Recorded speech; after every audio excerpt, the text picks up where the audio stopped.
Hey there, leader, and welcome to today's conversation where we're continuing with our roundtable series of Ask Anything, where we take your questions from social media and answer with our experts. Today we have with us once again Dr. Diane Wiater and Dr. Anthony Perdue. Stuff. All right, let's move on to question number 3. Let's see. So this leader is a member of a department and asks, "How do I help our group that has a disorganized, unprepared leader?" That is not uncommon. That just because you're in a leadership role doesn't mean that you're going to be prepared or disorganized. And maybe that person has a ranger.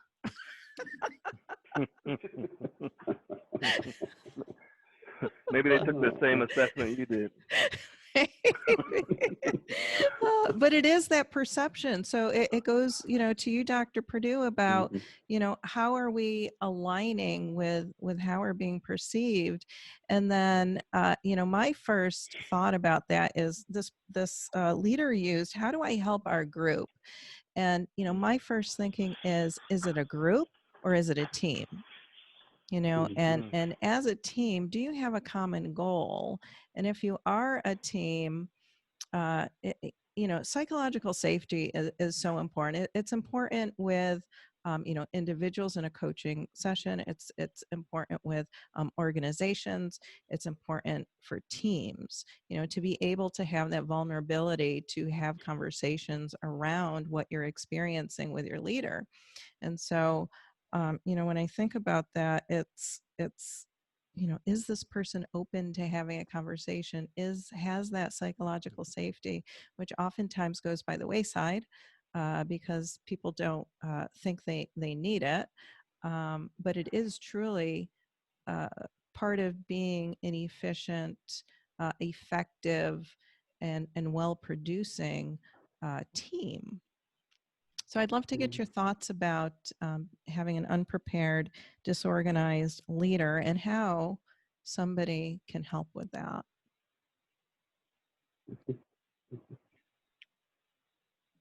Well, I'll start then. So I think I would start with a couple of questions. The first being, and we talked about personality, right? And let's look at the analogy of a marriage. So, and I almost hesitate to go there, but part of a successful marriage is being able to manage expectations. And so sometimes we may have expectations of others that we may put on ourselves, but it's not fair to put on others. So one of the first questions I would ask is it, is it something about the person who's asking the question about their preferences or expectations of a level of detail and organization that they may be used to, that they're imposing on not only that leader but also perhaps the group, right? So that would be part of the question is really around self-discovery first, to see how that person felt about the question they were asking. Secondly, I would ask them if the leader's even aware of themselves. So really focusing on this awareness first to see if it's something that the leader is even that even recognizes as an issue, because they may be thinking, you know what, I'm the leader of this group. This group runs very well. It may not be organized to the degree that you'd like it, but it's organized to the degree that gives us enough flexibility and adaptability to be nimble, especially in a time like this where the organization is calling us on us to be flexible and adaptable. So I think it would start with an awareness of and an assessment of the question itself, because it may be an assumption to some degree based upon a level of expectations. If it is the case, let's say there are deficiencies in the organization of the leader where it actually is causing challenges. There's this term called meritocracy, and it's used in context of leadership, where you can lead based upon your abilities. And so if you are a strong organizer or someone that has a gift of organization, maybe it's your ability and it's your time to step up to say, hey, I'd love to help and to serve you. And it's a Yes. term called servant leadership that's to me one of the most powerful forms of leadership. And I imagine we can talk a little bit more about that. But really serving your group and serving your leader in your strength, in your ability to organize. So I would recommend that you really dig into that and see if that's something that you can do to help and to serve, if that's in fact an issue once you do some soul searching.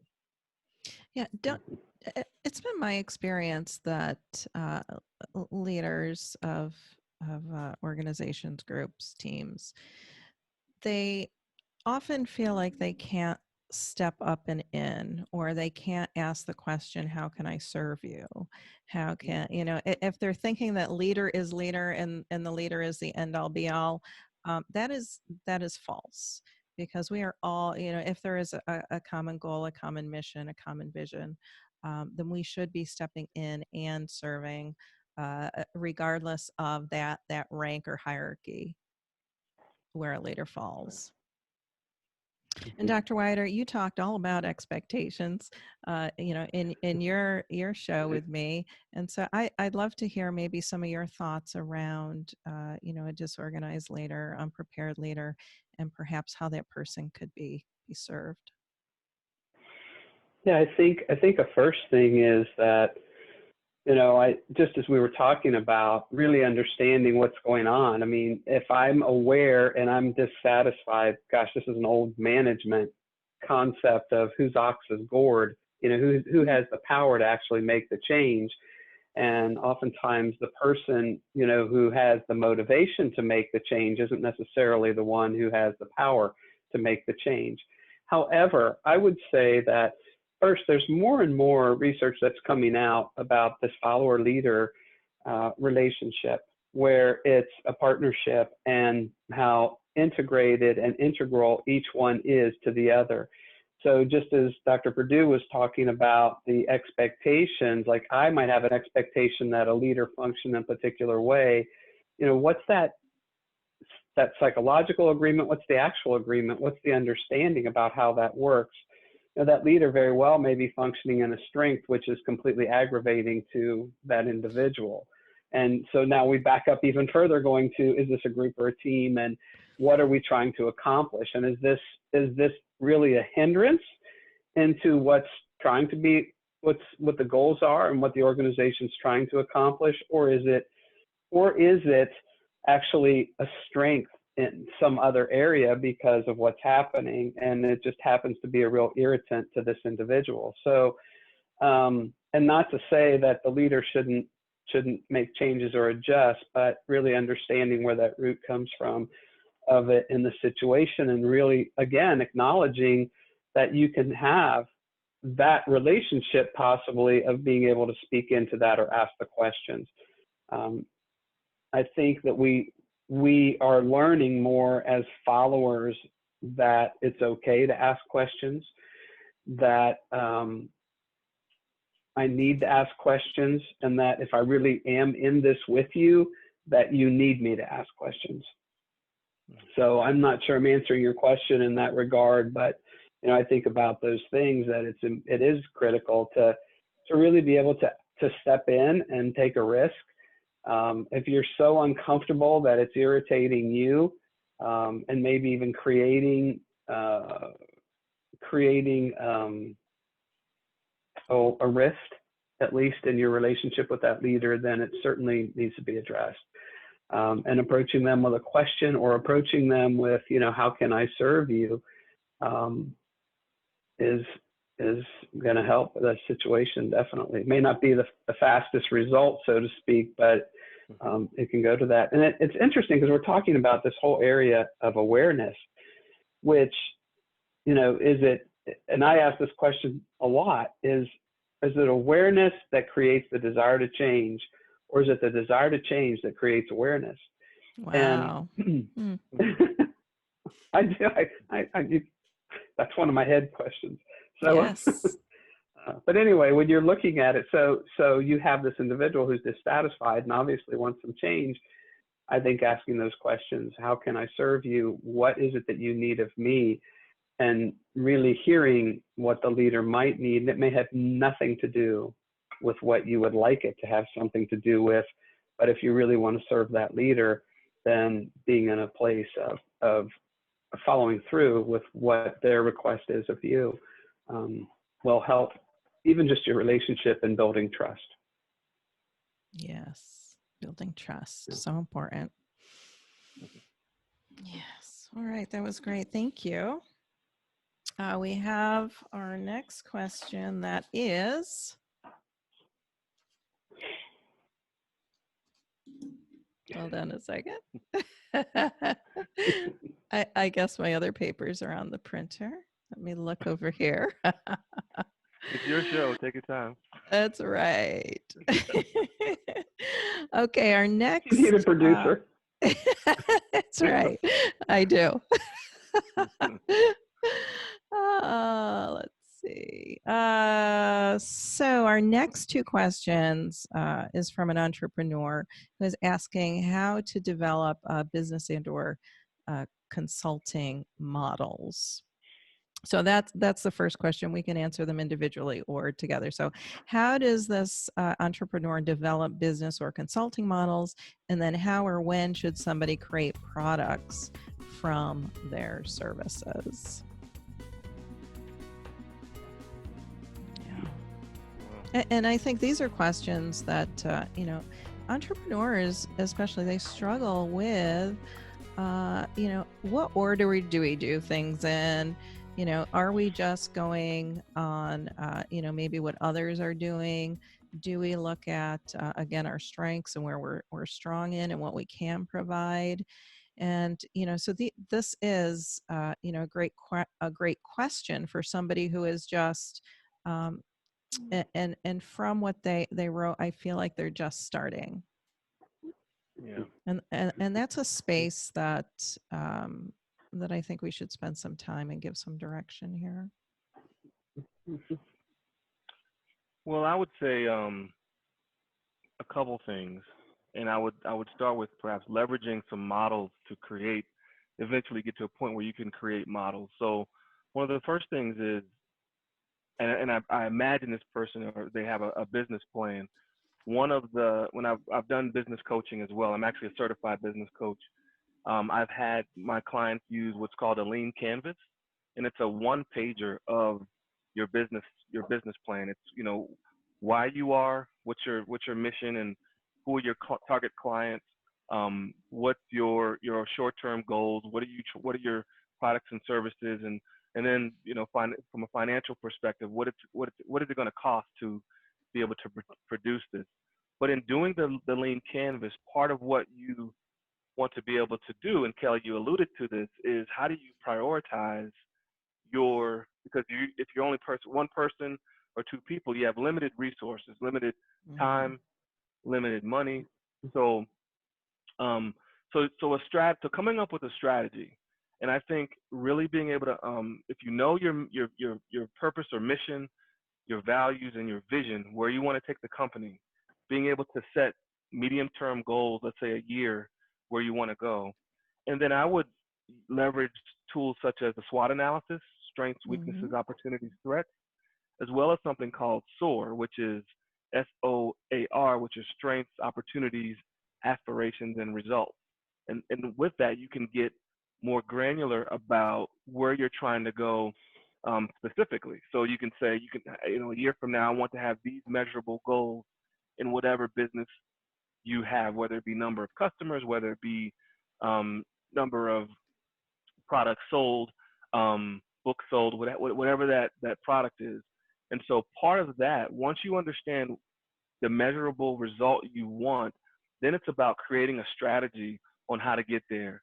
And strategy is the art in a lot of ways of saying no, or saying no to everything that looks good. So when it comes to focusing, I think the big word is, focus.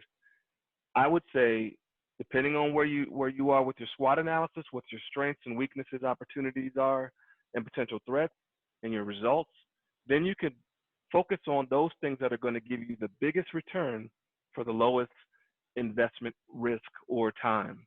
And that's going to be your quick hits. The biggest return for the lowest results, lowest risks, time and investment. And I would focus on what those are and then figure out a plan on how you can break those things up into milestones to be able to move forward in launching the business. Yeah. Yeah, because there is risk. Entrepreneurship is full of risks, and you need to be smart, especially when you're starting out, right? Mm-hmm. And I would add to that just a little bit. First, that's fantastic. I mean, that's such a just thinking that way can help somebody to frame and come out of the confusion a little bit and come out of the weight of what's happening. I do think that it's important for folks to have processes, and a lot of times people don't. A lot of times, especially consultants who may function alone or function in a small group, aren't always aware of their own processes. And it is important to have those business processes in place. What are you doing first, next, et cetera, et cetera. And a key to that is this whole pipeline. I work with folks a lot of times on business plans and business plan development. And one of the things that they don't even put into their schema is the pipeline. First of all, where are you getting clients from? How are you moving them along the pipeline of services or products that you have, and who's managing that part of the process? So when you're a small business, you're the one you're delivering the product, you're delivering the service, but you also have to be the one, or maybe your partner, in managing the process of the pipeline and knowing where somebody is along that pipeline. How are you getting them into the pipeline? And we talk about that in terms of marketing, but that's one of the things to really think about when you're talking about your own business. There's a lot of sayings with consultants that it's kind of feast or famine. Like you're so busy working on the project with this client that you forget that you need a client after this client. And when you have a small business, that can be difficult because you're focusing your resources onto one individual. So when you have a process, who's where, how are you managing or co-managing that process for yourselves? And I think it's important for people who are journeying on this road that you don't have to reinvent the wheel. There are times when, yes, you can be like, Dr. Perdue and coming up with, amazing assessments because, he's talented in that way and he knows how to do it, and he's seen that it's worked. But there are times when we can lean into, things that are already in place. You can look at people who have gone before you. Don't be afraid to ask for help. Don't be afraid to contact a coach or somebody who's gone before you, a consultant who has done things. There are several services out there, small business associations, different area, the Chamber of Commerce, networking with people and really getting yourself educated. I use YouTube for a lot of different things. If I need to know something, I want to hear, and that's the learner in me. I want to be listening. I want to be tuning into what people have done. I want to be, assessing, does this align with what my needs are or what I am looking for? That business plan that I have, does it fit into it? And so I think that when you are on that cusp of making or turning a hobby into an actual business, there's a lot of things that you can do that are without cost, meaning money, financial cost. And there are some things that, yes, indeed, that you do need to, spend some money on to be able to educate yourself or to be able to brainstorm with somebody who has gone before you. Mm-hmm. Yeah. Okay. Yeah. And I was going to add to that, I do too. And as you were talking, it's really kind of deciding which layers do you want to pay for. Mm-hmm. And that type of thing. But I do think there are a lot of free services out there. And even with business plans, again, when I work with a client and developing a business plan, I pull a template down. When I'm directing students, I have them go to templates, or a lot of times, and answer the questions. I mean, the SBA really for a business plan has a great question series, and that when you press yourself through the questions, which you're the only one who can answer them. And this is one of the things that I do think is important. I've actually had people come to me and say, will you write my business plan? Here, I'll pay you. I say, well, it's an interactive process. I need your time. Well, I'm paying you because I don't have time. Well, then I can't do that for you. I can't be the one. If it's your business, you're the one that needs to be involved in that part of the process. And I really, if you're going to pay me, I'll write my own business plan. But I can't write your business plan without you, and that's part of the key. But as you said, the SBA is there. Many of the big metropolitan areas also have a specific branch for women's business.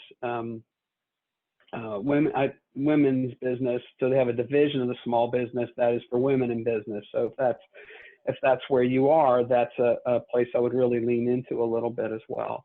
And sometimes when you're near universities, they may have incubators or they may have business centers that will assist you with that. So there's some resources that could be available without cost, as you set a foundation, and then as you want to build, you can invest a little bit more. But this is a great place for a coach. The coach can help you in understanding you and assisting you with accomplishing your goals, even your own leadership development goals.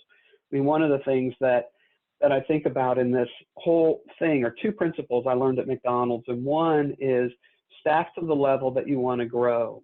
And that was a huge principle. It was a really hard thing for people to understand. Like, staffing to the level you want to grow really means you're going to be losing money for a little while you create the business up to that staffing. And it wasn't huge. It would be incremental. You'd have these goals that hit that goal, move up, hit that goal, move up. The other one is to get your own house in order before you invite business in. Boy, isn't that an interesting principle?